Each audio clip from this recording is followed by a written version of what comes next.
Hello friend, जय Hind to all of you. कैसे हो आप लोग? Welcome to all of you. आप सभी का स्वागत है आपके अपने परिवार एजुकेशन हब पर। कैसे हो आप लोग? उम्मीद करता हूँ सभी एकदम स्वस्थ होंगे, मस्त होंगे, अपने अपने घरों में होंगे और पढ़ रहे होंगे। और सरकार के इस जो लॉकडाउन के नियम का है, यदि लॉकडाउन लगा हो तो उसका पालन कर रहे होंगे और कोरोना से बिल्कुल सेफ होंगे। चलिए करते हैं शुरू राजस्थान ज्योग्राफी के बारे में। लास्ट क्लासेस के लिए मैं आपको बहुत ही कहते हैं दिल से सॉरी बोलना चाहता हूँ। क्यों? क्योंकि उसमें वॉइस मिसमैच, वो वॉइस की प्रॉब्लम आ रही थी। हालांकि वॉइस सही थी बट साउंड उसमें कम था शायद, आई थिंक। मैंने ध्यान नहीं दिया। वो साउंड हो सकता है सिस्टम से कुछ कम, हो सकता है कैसे कुछ कम था। बट चलो कोई दिक्कत नहीं है। वो क्लास जैसे भी आप लोगों ने अच्छा फीडबैक दिया। अब आगे वाली इस क्लास में उसको मैं रिवीजन करता हूँ। वो क्लास की मतलब उस क्लास में मैंने बताया क्या था, मोटा मोटा आपको बता देता हूँ। बाकी इतना भी साउंड उसमें ज़्यादा ख़राब नहीं था। कुछ एक कह रहे थे कि साउंड अच्छा है, कुछ एक कह रहे थे साउंड ख़राब है। वो तो देखिए डिपेंड करता है आपके कानों पे। अब जो बुजुर्ग हो गए उनके तो कान कहाँ से हैं, कान रहेंगे नहीं तो फिर क्या कर सकते हैं, है ना। तो चलिए करते हैं शुरू। आज बात करते हैं वापस से अक्षांश और देशांतरीय विस्तार की, कि अक्षांश क्या है, देशांतर क्या है। आज आपको वापस मैं फटाफट से बार समझा देता हूँ कि क्या अक्षांश है, क्या देशांतर है। उसके बाद हम चलते हैं, यानी पूरी की पूरी उस क्लास को हम आज रिवाइज कर देंगे। पूरी की पूरी उस क्लास को करते हैं शुरू अक्षांश और देशांतर के बारे में। ये हमारी पृथ्वी है। क्या है? हमारी पृथ्वी है। इस पृथ्वी के देखिए, पृथ्वी को ऐसे गोलाकार नहीं होती, पृथ्वी थोड़ी सी चपटी होती है ना। लेकिन हम गोलाकार इसलिए इसको मान के चलते हैं कि एक पृथ्वी एक पूरे गोले की समान है। वो कहते हैं ना, हम ई गोला का नहीं हूँ, हम उ गोला का हूँ। कौन से गोला का? उ गोले का। तो देखिए, अब देखिए इस पृथ्वी को मैं बिल्कुल सेंटर पॉइंट से दो टुकड़ों में काट देता हूँ। कितने टुकड़ों में? एक मिनट वेट कीजिएगा। हाँ जी, अब अच्छा दिखेगा। इस पृथ्वी को मैंने दो भागों में बांट दिया। कितने भागों में बांट दिया? जैसे भी लाइन बनी टेढ़ी मेढ़ी सीधी हुई, दो भागों में बांट दिया। अब दो भागों में बांटने के बाद अब इस पृथ्वी का जो ऊपर की साइड बना, ऊपर की साइड, ऊपर मतलब उत्तर, तो ये कौन सा गोलार्ध है? ये आपका उत्तरी गोलार्ध है। पूरा उस वीडियो को रिवाइज कर रहा हूँ मैं। उस वीडियो में साउंड अच्छा नहीं था, उसके अलावा आपको कुछ बातें एक्स्ट्रा और बता दूंगा इसमें, ठीक है ना। जो ऊपर वाला भाग है उसको उत्तरी गोलार्ध बोलते हैं, और जो नीचे वाला जो भाग है उसको दक्षिणी गोलार्ध बोलते हैं। कौन सा गोलार्ध बोलते हैं उसको? दक्षिणी गोलार्ध बोलते हैं। Is that clear? बात समझ में आ गई? यानी ऊपर की तरफ उत्तरी गोलार्ध, नीचे की तरफ दक्षिणी गोलार्ध। दिशाओं का मैंने आपको बताया था। ऊपर हमेशा ध्रुव तारा चमकता था, तो ऊपर की तरफ कौन सी? नॉर्थ। नीचे की तरफ कौन सी? साउथ। राइट हैंड साइड में ईस्ट और लेफ्ट हैंड साइड में वेस्ट। सबसे मुख्य दिशा कौन सी है? मुख्य दिशा कौन सी आपकी? नॉर्थ है। इसका रीज़न मैं आपको बता चुका हूँ क्यों है नॉर्थ। क्योंकि जब हमारे जो बुजुर्ग थे वो प्राचीन टाइम, मतलब जो पुराने समय में भी क्या करते थे, उस ध्रुव तारे को देख करके हमेशा समय का निर्धारण किया करते थे, और वो ध्रुव तारा हमेशा उत्तर दिशा में चमका करता था। बात समझ में आ गई यहाँ तक? आई थिंक इसके बारे में आपको कोई प्रॉब्लम नहीं होनी चाहिए। जब कोई प्रॉब्लम भी नहीं है तो आगे चलते हैं। अब इस जो ये जो आपकी 0 डिग्री है, ये जो देखिए बिल्कुल बिल्कुल बीचों बीच की है ना। अब देखिए जब बीचों बीच की है, एक बार मैं क्लियर करता हूँ थोड़ा सा।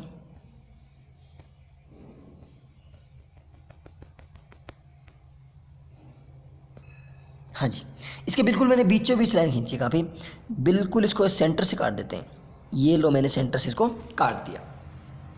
सेंटर से काटने के बाद ये क्या बने? देखो ना, जब कुछ शुरुआत ही नहीं होती। हमने एक चांदा देखा, हमारा चांदा। अब देख लो, यहाँ के इसको पता चल गया ना। यहाँ के मैं बोल रहा हूँ, इसके टायर पंचर करने ही पड़ेंगे मेरे को। टायर पंचर करने ही पड़ेंगे, और कुछ नहीं है। कोई इलाज ही नहीं है, मानता ही नहीं है। यहाँ के बिल्कुल पास में आके ऐसे बजाता है पी पी। हम भाई साहब उठे हुए हैं पहले से, नींद देर को आ रही है, हम क्या करें इसमें। तो देखिए ये जो आपका सेंटर पॉइंट है, सेंटर का मतलब आपका क्या है? 0। कुछ भी शुरुआत नहीं हुई तो कुछ भी नहीं है, तो मतलब क्या है? 0 है ना। वही बात, फिर वो लाइन बोलूँगा तो आप लोग कहोगे रोज़ एक लाइन क्या बोलते हो।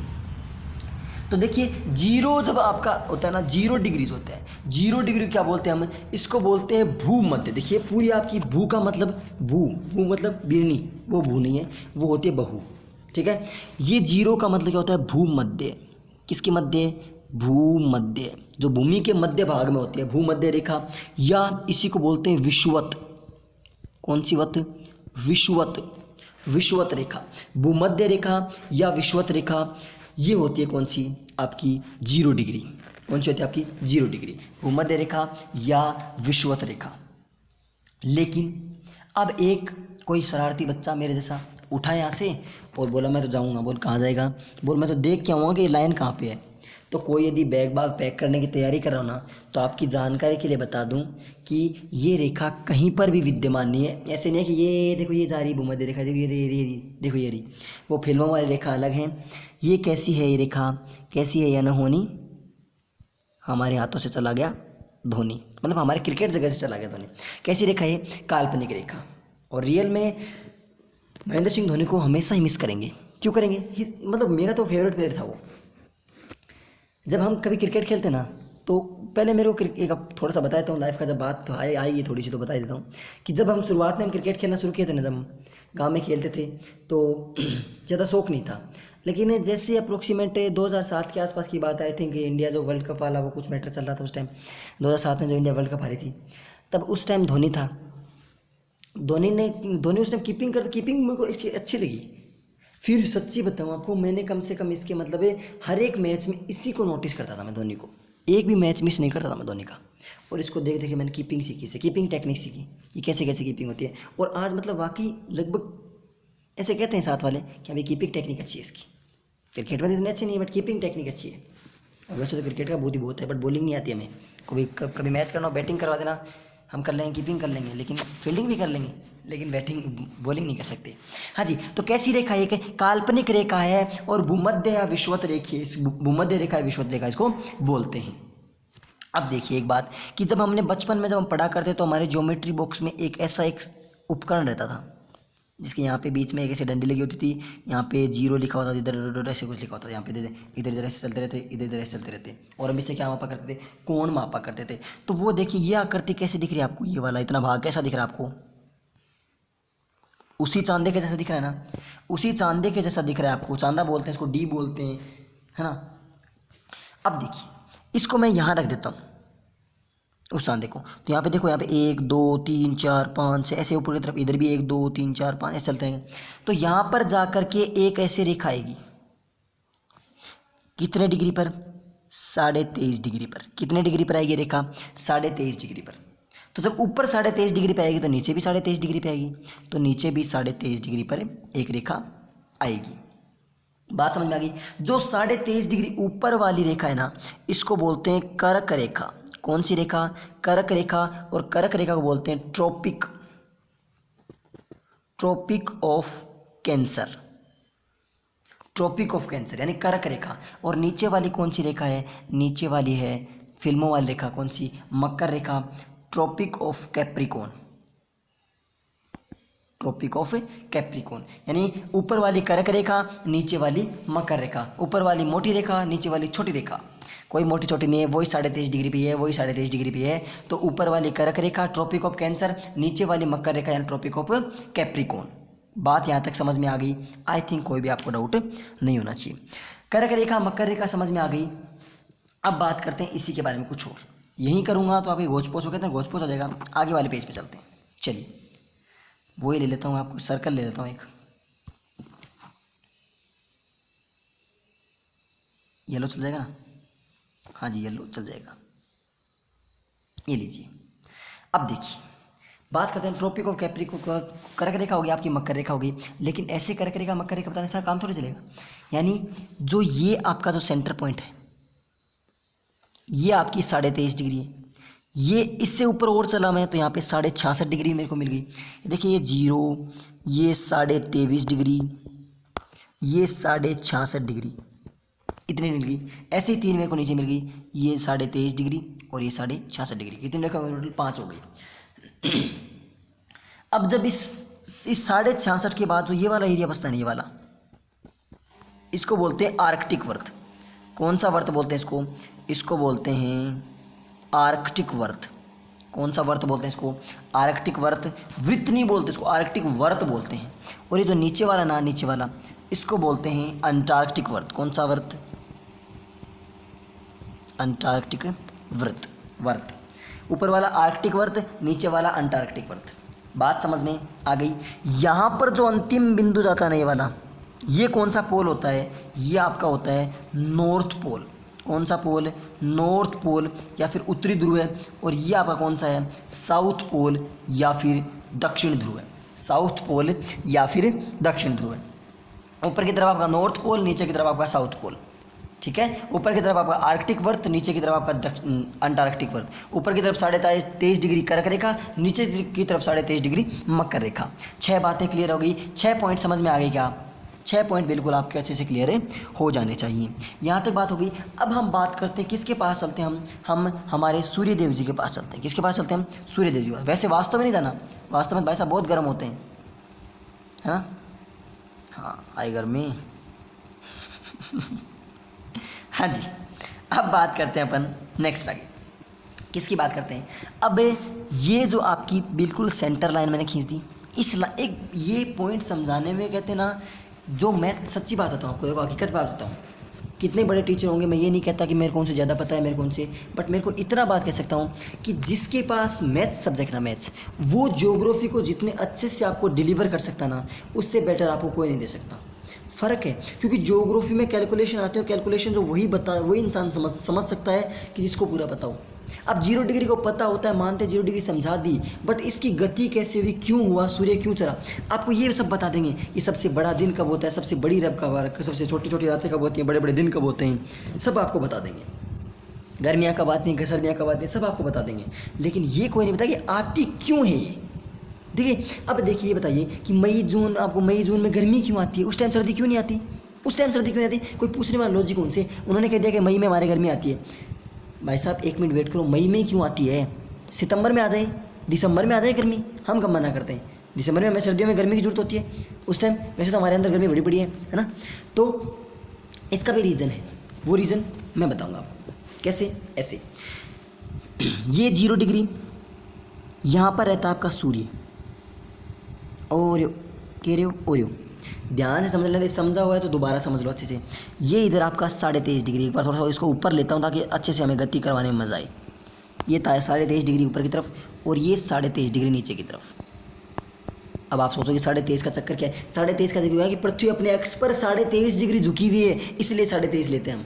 ओके, तो यहाँ पर पहली बात तो ये जो तो टिकटॉक चलती है आजकल, टिकटॉक हो चुका है बैन, तो आज हम यूट्यूब चलते हैं, है ना, ठीक है ना। हाँ जी, तो ये सूर्य क्या करता है, ये सूर्य यहाँ पे खड़ा रहता है।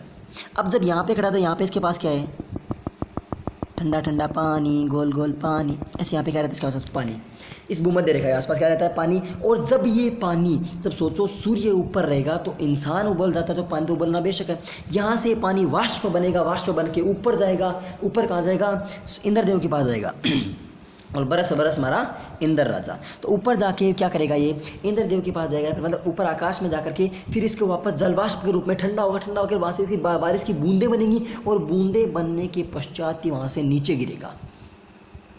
रीज़न तो मैं आपको बता सकता हूँ अब भी कि बारिश क्यों होती है, ये भी आपको बता सकता हूँ, अभी बताऊँगा। चलो पहले ये कंसेप्ट समझाता हूँ, फिर आपको बारिश का रीज़न भी समझाता हूँ। टॉपिक से थोड़ा सा लगाऊंगे बट समझाएंगे ज़रूर, ताकि आपको ये तो रहे कि बारिश आती क्यों है और कहाँ कम आती है, कम हमारे क्यों आती है। जैसे मान लो मैं कहूँ कि हमारे चूरू में बारिश कम आती है, तो कम आती है, इसके पीछे रीज़न है, रोज़ी रीज़न हमें पता है, लेकिन वो कहते हैं ना रीज़न सबको पता होता है, बट कोई उसका सॉल्यूशन करने वाला नहीं है। हाँ जी, तो यहाँ से पानी भाप बन के ऊपर गया, ऊपर जाके ठंडा होकर वापस जम करके धीरे धीरे नीचे आ गया। तो इस भूमध्य रेखा पर शाम को 4 बजे डेली, क्योंकि 4 बजे ठंड हो जाती है, लगभग ठंड होने शुरू हो जाती है, हमेशा बारिश होती है। क्या होती है, ये मौसम की बारिश, ये बारिश का पानी, ये पानी की बूंदें तुझे ही तो ढूंढे, ये मिलने की ख्वाहिश है, ख्वाहिश पुरानी, बिल्कुल। तो 4 बजे इस भूमध्य रेखा के आसपास इस क्षेत्र में क्या होती है, हमेशा बारिश होती है। कैसी होती है, बारिश होती है। अब सोचो जब यहाँ रेगुलर बारिश होती है, जहाँ पर रेगुलर बारिश हो वहाँ पे इंसानों में हरियाली आ जाती है, तो पौधों में तो हरियाली आनी ज़रूरी है। तो ये एरिया कौन सा इसका, यहाँ पर देखो सूर्य है, तो सूर्य के कारण कौन सा है, उष्ण। सूर्य के कारण कौन सा है, उष्ण कटिबंध बोलते हैं, मतलब जो एरिया होता है ना उसको बोलते हैं उष्ण कटिबंधीय। उष्ण कटिबंधीय सदाबहार, कौन सी वनस्पति पाई जाती है यहाँ पे, उष्ण कटिबंधीय सदाबहार वनस्पति पाई जाती है। कहाँ पर, इस 0 डिग्री के आसपास उष्ण कटिबंधीय सदाबहार वनस्पति पाई जाती है। बात समझ में आ गई, इज दैट क्लियर। ये चीज़ आपको समझ में आ गई ना कि डेली शाम को यहाँ पे 4 बजे बारिश क्यों होती है। अब मैं आपको बताता हूँ कि बारिश क्यों होती है। जब मुद्दा चल ही गया बारिश का, तो फिर ये तो कहें कि बारिश क्यों होती है। देखिए हालांकि ये साइंस का टॉपिक है, साइंस में पढ़ सकते हो, एनवायरनमेंट में पढ़ सकते हो, लेकिन हम यहाँ ज्योग्राफी में आपको पढ़ाएंगे। पहली बार हम कुछ इतिहास बदलने जा रहे हैं, वैसे ज्योग्राफी में आप पढ़ सकते हो। आगे दोबारा आगे देखो, अरे यहाँ के आज मेरे को रेलवे डिपार्टमेंट से बात करनी पड़ेगी कि देख भाई साहब, अगर यहाँ अगली बार तेरे ट्रेन में हॉर्न बजा दिया ना, तो यहाँ पे हम टायर पंचर करेंगे, हवा निकालेंगे, और हवा निकाल के फिर देखना हम टायर देंगे नहीं, टायर खोल के रख लेंगे घर पे।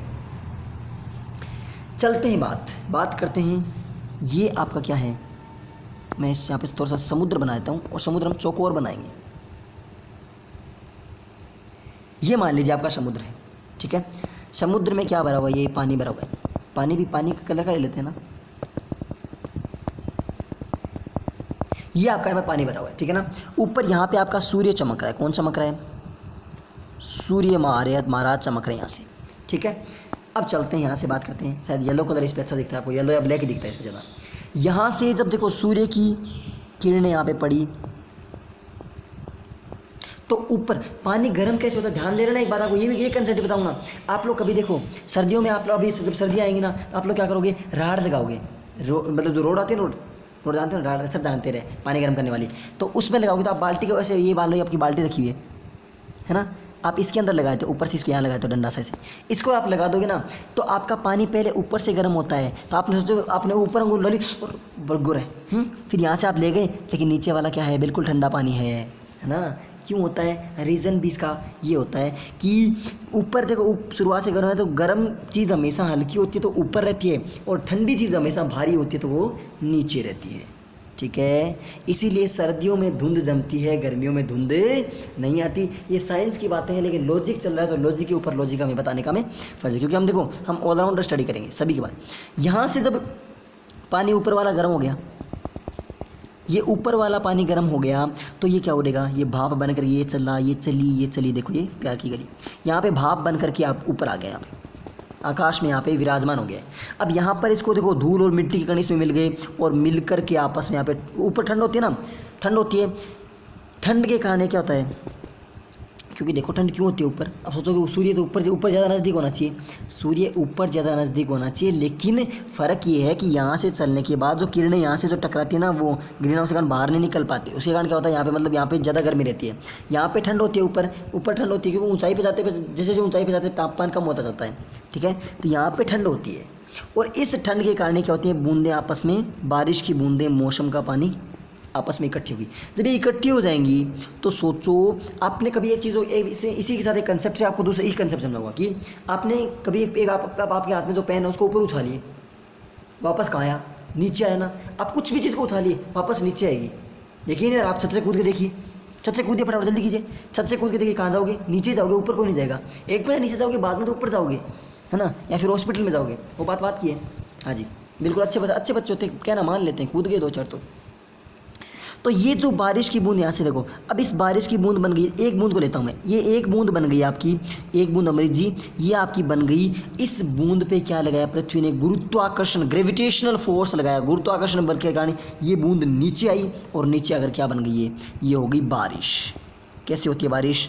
आज होगी ना बारिश। अब सोच लेना क्यों नहीं होती आपकी बारिश, क्योंकि आपकी वनस्पति कम है, और जहाँ पे पेड़ पौधे कम होते हैं वहाँ पे बारिश बहुत कम होती है। Is that clear? इसीलिए उत्तराखंड में बारिश दिन रात आती है, वहाँ बाढ़ आती है। क्यों आती है? क्योंकि वहाँ पर वनस्पति बहुत ज़्यादा है। Is that clear? बारिश समझ में आ गई? ये आपकी इतनी बातें आपकी क्लियर हो गई होगी। अक्षांश आपका, देशांतर आपका समझ में आ गया, आर्कटिक वर्त आपके समझ में आ गया, अंटार्कटिक वर्त आपके समझ में आ गया।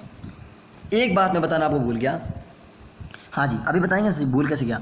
भूलता तो मैं कुछ हुई नहीं, हालांकि मानते हैं यादाश्त कमज़ोर है, बट भूलता नहीं है। वापस ले लेते हैं। और कौन है? सूर्य। ये सूर्य रहा अपना, सूर्य नहीं है, पृथ्वी है।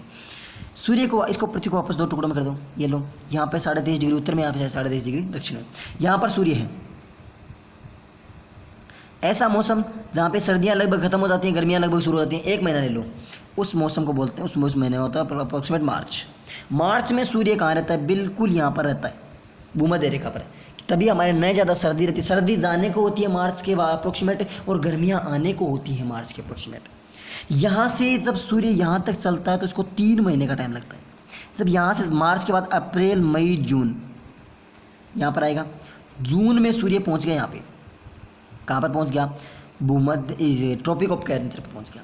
इसीलिए हमारे जून में गर्मी आती है। क्यों? क्योंकि ये रहा इंडिया, ये रहा हमारा भारत, और भारत जब यहाँ है तो यहाँ पर सूर्य रहा, तो सूर्य नज़दीक आ गया ना, और सूर्य नज़दीक आएगा, इसीलिए हमारे जून में क्या होती है? गर्मी होती है। इसलिए हमारे दिसंबर में सर्दी आती है, गर्मियों में जून में आती है ना। यहाँ पे जब सूर्य आ गया, और इसी दिन, इसी जून में क्या होता है? 21 जून, वैसे तो योग दिवस होता है, लेकिन 21 जून को सबसे बड़ा दिन और सबसे छोटी रात होती है, और दिन सबसे बड़ा होता है, इसलिए सबसे छोटी परछाई बनती है। कैसी परछाई बनती है? सबसे छोटी परछाई बनती है। बात समझ में आ गई? जून के बाद सूर्य यहाँ से चला, जुलाई, अगस्त, सितंबर में यहाँ पर पहुँच गया वापस। सितंबर में पहुंचे तो वापस सर्दी आने को होती है, गर्मी जाने को होती है सितंबर के बाद, और मार्च में गर्मी आने को होती है, सर्दी जाने को होती है। फिर अक्टूबर, नवंबर, दिसंबर में यहाँ पहुंच गया, और दिसंबर के अप्रोक्सीमेट हमारे यहाँ बिल्कुल ठंड ठंड पड़ती है, क्योंकि सूर्य बहुत दूर जा चुका है हमसे, और बहुत दूर जाने के कारण क्या हो गया? हमारे यहाँ पे ठंड पड़ती है। और फिर जनवरी, फरवरी, मार्च में अब वापस यहाँ पे आ गया। इसीलिए सर्दी और गर्मी होती हैं, है ना, ऐसे चक्कर करता है सूर्य। कैसे? जनवरी, फरवरी, मार्च, अप्रैल, मई, जून, जुलाई, अगस्त, सितंबर, अप्रैल, मई, जून, जुलाई, अगस्त, सितंबर, अक्टूबर, नवंबर, दिसंबर, जनवरी, फरवरी, मार्च।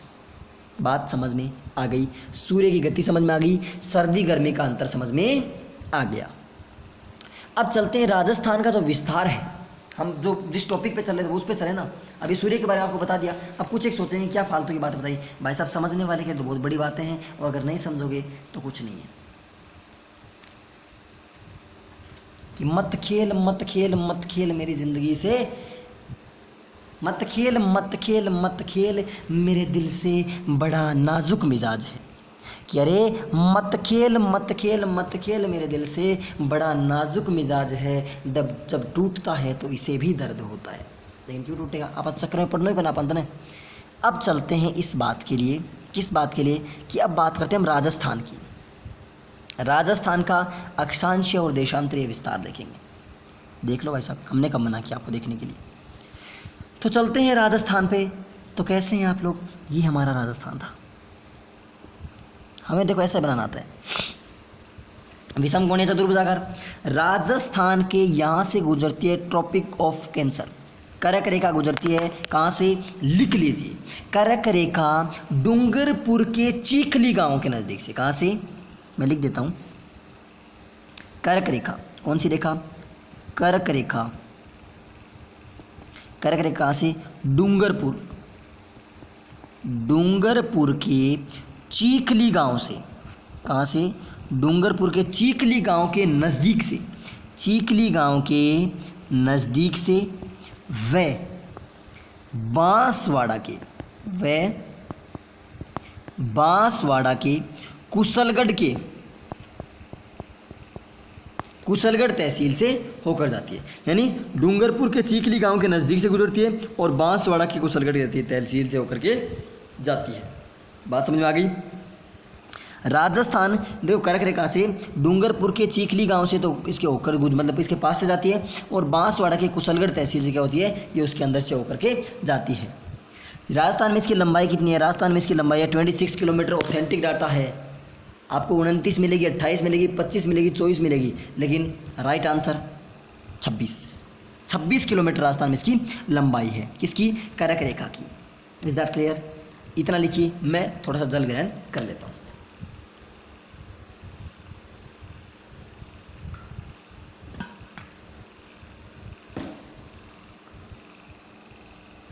अब देखिए, अब चलते बीच वाले मैप पे। यहाँ से निकल गई। कर्क रेखा कितनी होती है? 23 डिग्री 23.5 का मतलब 1 मिनट में 1 डिग्री में कितने मिनट होती हैं? 60 मिनट होती हैं। तो आधे डिग्री में कितनी मिनट होगी? 30 मिनट, यानी 23 डिग्री 30 मिनट होगी आपकी। डिग्री के लिए ऐसे लगाते हैं, और मिनट के लिए ऐसे लगाते हैं, और सेकंड के लिए ऐसे लगाते हैं। ये वो वाली सेकंड मिनट नहीं है अपने वाली, घड़ी की सुई वाली नहीं है, ठीक है ना, वो वाली नहीं है। ये कौन सी है? ये अपने कोण मापने की है। डिग्री के लिए ऊपर ऐसे लगा, जैसे मान लो 3 डिग्री लिखा तो ऐसे, 3 मिनट लिखा तो ऐसे, और 3 सेकंड लिखा तो ऐसे। ओके, ये आपकी जानकारी के लिए बता देता हूँ मैं, क्योंकि वो बात है कि मैथ्स के हैं तो बताना जरूरी है आपको। ये यहाँ से आपकी कर्क रेखा गुजरती है। अब कुछ विद्वान जो प्रख्यात पंडित होते हैं, किताबों के ज्ञाता होते हैं, वो क्या लिखते हैं? हालांकि मेरे को तो उन पे तरस आता है कि जो उनसे पढ़ते हैं, जिनको ये नहीं पता कि 23:30 में और 23:03 में क्या फ़र्क है। इन दोनों में अब बोलो, ये और ये आपको सेम दिख रहे हैं क्या? है ना? अगर आपको दिख रहे हैं तो आप चश्मा लगाइए, आंखों का इलाज कराइए, लेकिन ये बताइए कि आपको सेम दिख रहे हैं क्या? अब कई तो बोलेंगे सर जीरो का तो फ़र्क है, जीरो को इधर उठा कर रख दिया। भाई साहब, एक कोई आपसे मांगे 2303 रुपये, एक कोई मांगे 2330 रुपये, कितने का फ़र्क पड़ गया? 27 रुपये का फ़र्क पड़ गया। अगर इसके आगे एक जीरो लगा दूँ 2700 का पड़ गया, 270 का पड़ गया, 2 जीरो का 2700 का, 27,000 का, 27 लाख का, 27 करोड़ का, ऐसे फ़र्क पड़ता है ना? दोनों में डिफरेंस है, दोनों में अंतर है, दोनों सेम नहीं है। इसलिए राजस्थान का विस्तार कहीं पर किसी भी बुक में ये लिखा हुआ है तो उसको सरासर काट दीजिएगा। आज ही मैं बोल रहा हूँ, ऑथेंटिक प्रूफ दे रहा हूँ आपको। मैं जो बात कर रहा हूँ ना, ये मान लो कि लो की लकीर ही समझ लो इसको, ये आपको नहीं मानना है। ये राजस्थान का यहाँ से लेकर, कहाँ से? यहाँ से 23 डिग्री, इसको बोलने का तरीका भी सुन लीजिएगा, 23:03 से लेकर के, कहाँ से? 23:03 से लेकर के, ये उत्तर में ये सब कुछ अपना भारत भी उत्तरी अक्षांश में है और राजस्थान भी उत्तरी अक्षांश में है। तो 23:03 उत्तरी अक्षांश से 30:12, 12 मिनट नहीं बोलते, 1-2 मिनट बोलते हैं वैसे तो, 30:01-2 उत्तरी अक्षांश के मध्य क्या है हमारा? राजस्थान। 23:03 से लेकर के 30:01-2 के मध्य हमारा क्या है? हमारा राजस्थान है। क्या है? हमारा राजस्थान है। बात समझ में आ गई? अब चलते हैं नेक्स्ट, देशांतर की बात करते हैं। हमारा भारत हो चाहे हमारा राजस्थान हो, दोनों उत्तर पूर्व में स्थित है, ठीक है? विश्व के संदर्भ में दोनों ही उत्तर पूर्व में स्थित हैं। ये बात मैं आपको पहले बता चुका हूँ, तो कभी भी कन्फ्यूजन नहीं होना। यहाँ पे दोनों में उत्तरी अक्षांश आएगा और यहाँ पे दोनों में पूर्वी देशांतर आएगा। अब चलते हैं देशांतरीय विस्तार पे। यहाँ से अब देखिए, देशांतर कहाँ से शुरू होगा? पूर्व से शुरू होगा, पश्चिम से शुरू होगा? बताइए, पूर्व से शुरू होगा, पश्चिम से? बिल्कुल पूर्व से शुरू होगा सर, पूर्व से शुरू होगा। अरे बावड़ी जालो, आपको एक बात बताई थी मैंने, क्या बताई थी? ये बात बताई थी कि ये हमारा क्या है, पृथ्वी ऐसे है और हम जीरो यहाँ से शुरू करते हैं, यहाँ से यूँ चलते हैं, तो राजस्थान यहाँ रह गया, तो पहले कहाँ पर आएगा? पहले पश्चिम आएगा, फिर पूर्व में जाएगा ये, ठीक है ना? तो विस्तार ध्यान देना। ये देखिए, मैंने आपको बताया था, ये बात बताई थी मैंने, बात कि देखो पृथ्वी यहाँ ऐसे है, यहाँ हम जीरो मापते हैं, एक तो यहाँ जीरो मापते हैं, एक यहाँ जीरो मापते हैं। अब यहाँ से 1 2 3 4 5 इधर चलना है, राजस्थान यहाँ रह गया, तो पहले यहाँ पे पहुँचोगे, पहले यहाँ पे पहुँच जाओगे डायरेक्ट, पहले यहाँ पे पहुँचोगे, तो पहले पश्चिम दिशा से एक यहाँ पे पहले आएगा, यहाँ से विस्तार शुरू होगा, फिर यहाँ पे जाएगा। ओके, बात समझ में आ गई ना? तो यहाँ से कितना? 69 डिग्री, 69 डिग्री, 69 डिग्री 30 मिनट से लेकर के 78 डिग्री 17 मिनट पूर्वी देशांतर। कौन से देशांतर? पूर्वी देशांतर। 69 डिग्री 30 मिनट से लेकर के और 78 डिग्री 17 तक तो पूर्वी देशांतर, और 30 डिग्री 03 मिनट से लेकर के और 30 डिग्री 1-2 मिनट तक आपका उत्तरी अक्षांश में अपना राजस्थान स्थित है। बात यहाँ तक समझ में आ गई? अब देखते हैं कि इन दोनों का अंतर कितना होता है। अंतर निकाल लीजिए, चलिए निकालते हैं अंतर। अब देखिएगा, ये लीजिए, एक आपका कितना है?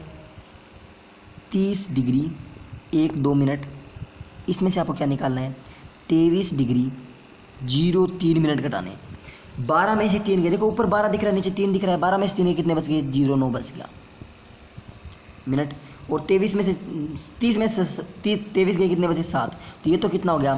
7 डिग्री 09 मिनट। तो क्या हमारा उत्तर से दक्षिण से वाला विस्तार है, उत्तर दक्षिण वाला विस्तार है, ठीक है? और दूसरा विस्तार कौन सा बच गया? अब पूर्व पश्चिम वाला, पूर्व पश्चिम वाला भी निकाल लीजिए। मैंने कब मना किया आपको? देखिए पूर्व पश्चिम वाला कितना है? 78 डिग्री 17 मिनट में से आपको 69 डिग्री 30 मिनट। क्या 17 में से 30 जा सकते हैं? नहीं जा सकते। यहाँ से एक हासिल लिया, एक हासिल लिया, तो यहाँ पे कितने हो गए? 77 हो गए ना। यहाँ पर कितने हो गया भाई आपके 77 बच गए। और एक इधर हासिल ले लिया तो 1 मिनट में आपको भाई 1 डिग्री में बताता आपको कितने मिनट होती हैं 60 मिनट। 60 इसके पास और चला गया, पहले कितनी थी 17, अब 60 और चलेगी कितनी होगी 77। 77 में 30 निकालो कितने बच गए 47 मिनट ये बच गए, और इसमें से निकाले तो कितने बच गए 8, तो 8 डिग्री 4-7 मिनट ये बच गए। यानी देखो उसका अंतर तो कितना आ रहा है 7 डिग्री 09 मिनट, तो उसका अंतर आ रहा है 09 अंतर आ रहा है 09 09 09 09 09। कभी भी 9 मत कर देना, 7 डिग्री 09 मिनट उसका अंतर आ रहा है और 8 डिग्री 4-7 मिनट इसका अंतर आ रहा है। देखो लगभग बराबर सा ही मान लो, एक का ही तो अंतर है ना, एक का ही अंतर है ना, ज़्यादा डिफरेंस नहीं है, 4 किलोमीटर का डिफरेंस है। इसीलिए कहते हैं कि हमारे जो राजस्थान की आकृति लगभग मतलब विषम कोणीय चतुर्भुजाकार है। चतुर्भुज क्या आकार की मतलब चारों भुजाएं लगभग समान सी है इसकी, ओके। और जो राजस्थान की लंबाई और चौड़ाई में ज़्यादा डिफरेंस नहीं है, एक तो 826 है, एक 869 है। अब सोचो 826 कौन सी होगी, 869 कौन सी होगी, ये बड़ा है ना तो ये कौन सी होगी 869 होगी, और ये छोटा है तो ये 826 होगी, ठीक है। यानी उत्तर से दक्षिण की लंबाई ऊपर से नीचे की कौन सी है 826 किलोमीटर है, और दाएं से बाएं कौन सी है 869 किलोमीटर। हमेशा पे कन्फ्यूजन था, आज के बाद नहीं रहेगा कन्फ्यूजन कि लंबाई ज़्यादा है चौड़ाई ज़्यादा है।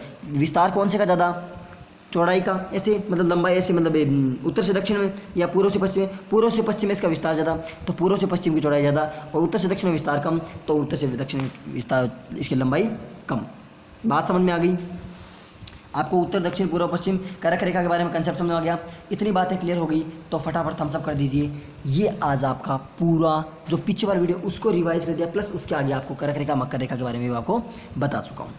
फटाफट करते हैं रिकैपिचुलेट, जल्दी जल्दी देखिए। आइए करक रेखा के बारे में मैंने आपको बताया, करक रेखा में आपको कोई कन्फ्यूजन नहीं होगा, मकर रेखा में कोई कन्फ्यूजन नहीं होगा, भूमध्य रेखा विश्वत रेखा में आपको कोई कन्फ्यूजन नहीं होगा, इनमें आपको कोई कन्फ्यूजन नहीं होगा। एक रेखा और बच गई शायद, आई थिंक ये और बच गई 0 डिग्री देशांतर, इसको समझ लिए।